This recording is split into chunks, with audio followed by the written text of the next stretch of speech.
Dan here, Hardwood Hollow Skills channel. I was given a challenge on Facebook and YouTube by Bushcraft Woods Devil. Tactical Bushcrafter was also given this challenge. So here we go. The firearm and knife I would take if I had to grab and go from the house really quick. So here you go. Challenge accepted. Alright, this is a Hazard 4 evac XL pack, sling pack, single strap on the back. Comes with a single stabilizing strap. Didn't stabilize well enough for me, so I added a second one. Stabilizes exceptionally well. On the back panel here you have a spot where you can, well, first you've got the molded part for breathability, and then you can actually unzip it on the back here in this pocket, and there's additional storage as well as being able to put in a hydration pouch. It's also a great place for, hey, a gun barrel. We flip it over on the side here, open this up, and it's empty, but it will be stocked with 20 gauge shells. Right now I don't have any of the 20 gauge in it, but he said gun you would take. This is actually a system, if you will. Little pocket open up here. Screwdriver, spare parts. And when we open it up, we have the firearm. This is, the base firearm is a New England Firearms Huntsman muzzleloader receiver. I don't have the muzzleloader with it, but what I do have with it is I have a 20-inch 12-gauge barrel,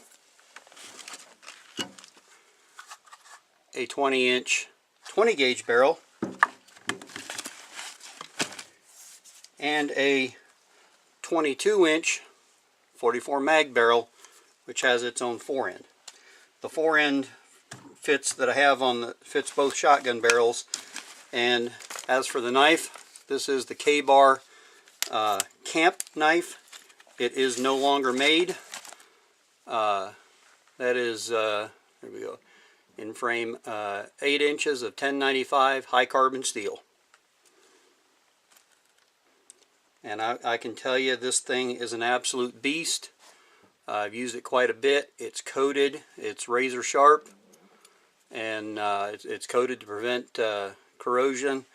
Has the Kratex or Kraton rubberized handle, exceptionally good grip, and the pinned butt cap that can be used additionally as a hammer for driving fence posts, or not fence posts, I'm sorry, tent stakes and whatnot. Very, very good knife for batoning because of its size. 3/16 thick spine. I have not scraped any of the paint off the spine yet, but being that it's high carbon steel, if I do that, it will, I'll hit it to the belt sander and it will give me a true 45 there so that I can strike really good sparks off a ferro rod. So that is the knife. This is the gun. Give you a quick overview of the gun, how quickly it goes together. Told you I had the screwdriver kit here. I only need the screwdriver for the 44 mag barrel because it has a Phillips head screw here for its forend. But I figure between the 12 gauge, the 20 gauge, and the 44 mag barrel, there's nothing on this continent that I can't kill. So with the shotguns, it gives me ease of finding ammunition.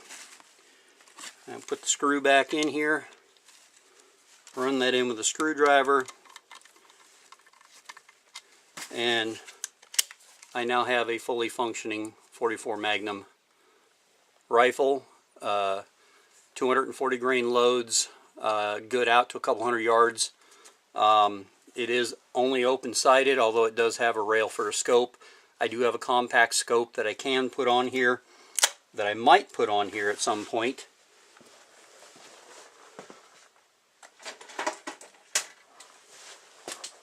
It came off another rifle. It is a Swift 1.5 to 4.5 compact scope. I currently have AR-15 rings on it. When I go to mount it on here, I'll put shorter rings on it, and then it'll set on here and give me you know, a better ability to hunt with this particular barrel. But with the open sights, I've easily hit targets out to 200 yards with it. So we'll switch it out now and put the 12 gauge barrel on it.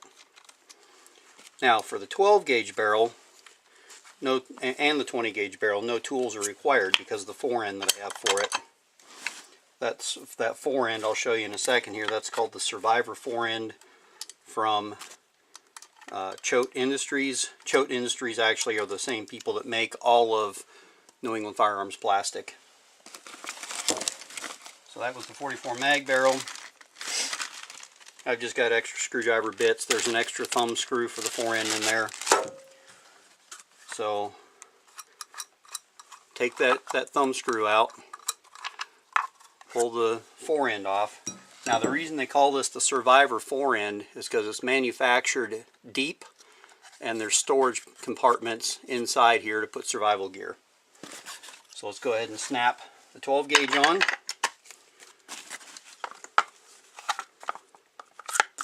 Line up the forend, put in the thumb screw,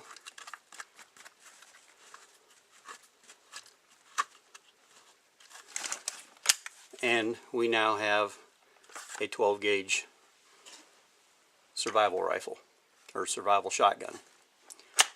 Just as easily, remove the thumb screw, pop that forend off, pop the barrel off, and we have the 20 gauge barrel, which snaps right on. Again, put on the forend, insert, tighten down the thumb screw, and we now have a 20 gauge survival shotgun.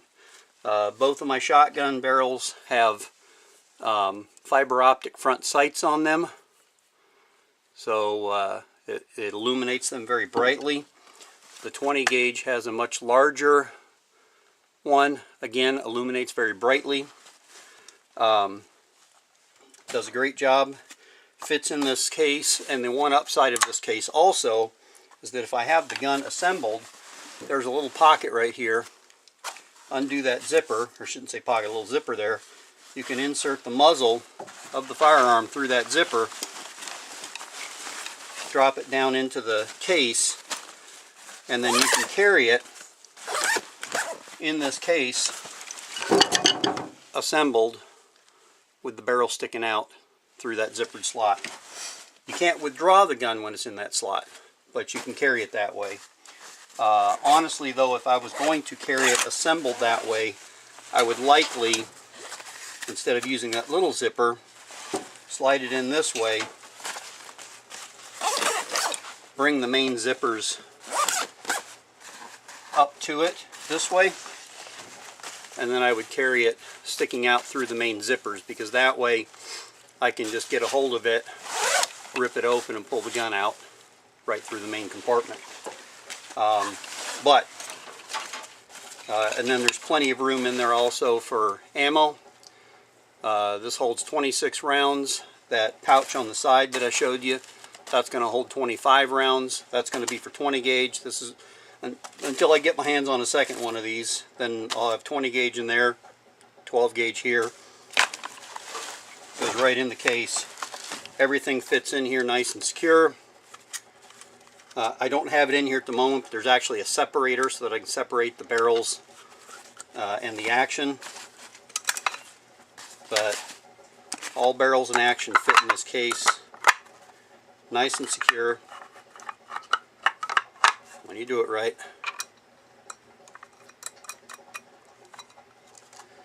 And then, like I said, I have the pocket on the back for the additional barrels if I want, or like I said, I can put hydration in there. Got my blade. I'll have my optics with the 44 Magnum barrel when I get around to mounting it. Screwdriver goes in the top pocket. And there you go. So, Bushcraft Woods Devil.